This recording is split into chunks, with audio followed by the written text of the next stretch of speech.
Kenya, a beautiful country, right? Amazing people, incredible long-distance runners. But we have this little habit. It's called tribal politics. It sounds complicated, but it's not really. It's like picking your favorite football team.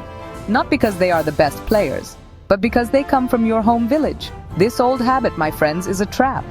Now, why do I call this a trap? Well, think about it for a moment. You vote for your cousin, let's say, even if he can't fix a leaking tap, let alone a whole country's economy. So, what happens to national development? Roads develop potholes big enough to swim in. Hospitals keep waiting for essential medicine. Schools are short of books, and our kids need them.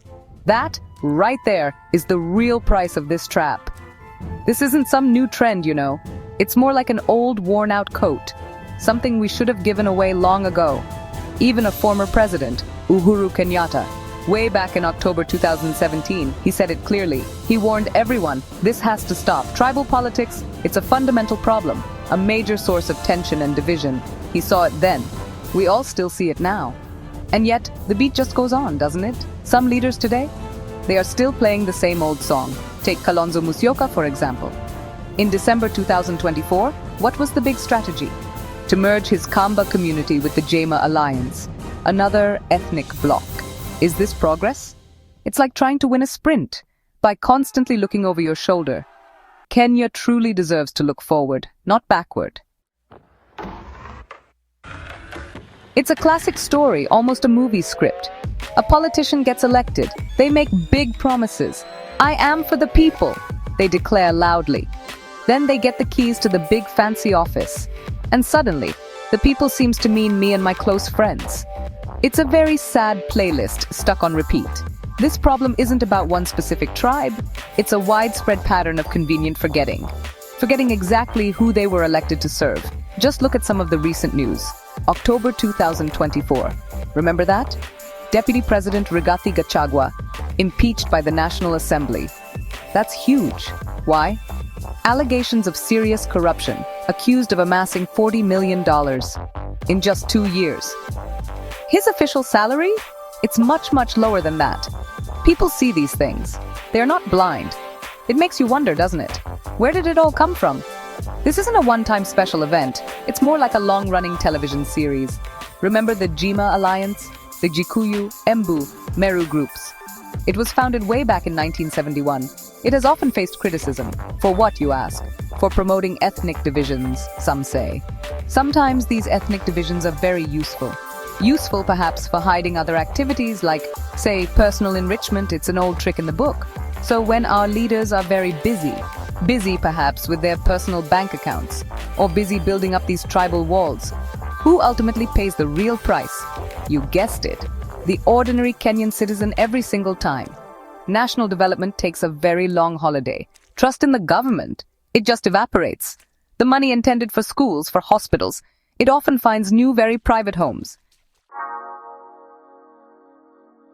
So, what is the way out of this maze?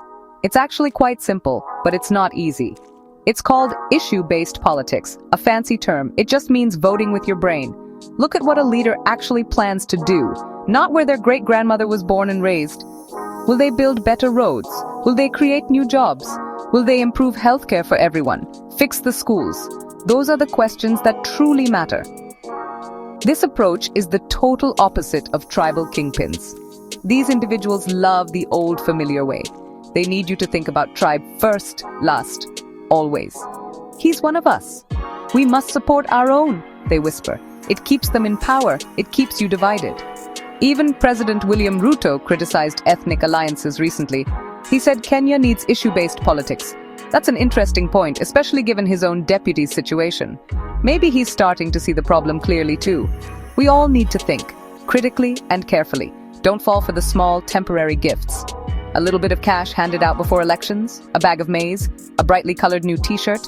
That is not a sustainable development plan. That, my friends, is a bribe, a very cheap one. It won't build your child's long-term future. It won't create the sustainable jobs we need. It's a distraction. Please don't be fooled by it. Imagine a Kenya, just for a moment, where leaders compete based on their ideas, not based on who has more relatives in a region.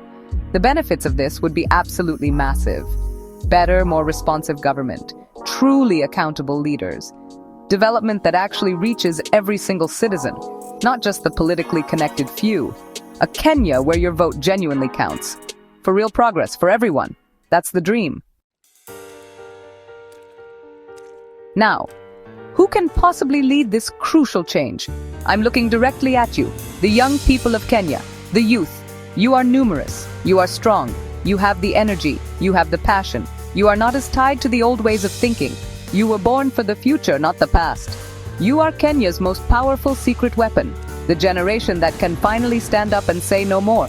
This is your time, this is your moment, and some of you are already stepping up. We see young, brave activists emerging, people like Paul Nzioki. He's standing firm. He's speaking out loudly against tribal politics. Looking ahead to the 2027 general elections, saying, we want something entirely different this time. We demand something much better for our country. They are clearly tired of hearing the same old songs. They are busy writing a brand new national anthem of hope. This new mindset, this fresh perspective, this is so crucial. Focus on what truly matters for the nation. Development. Ask all the hard, uncomfortable questions. What about decent jobs, quality education, reliable healthcare? Don't let anyone ever tell you that tribe is your destiny. Political analysts are noticing this shift too. Alenga Torostert warned political leaders recently.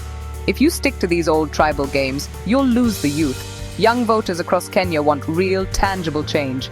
So the power is genuinely in your hands. It truly is. You must reject tribalism.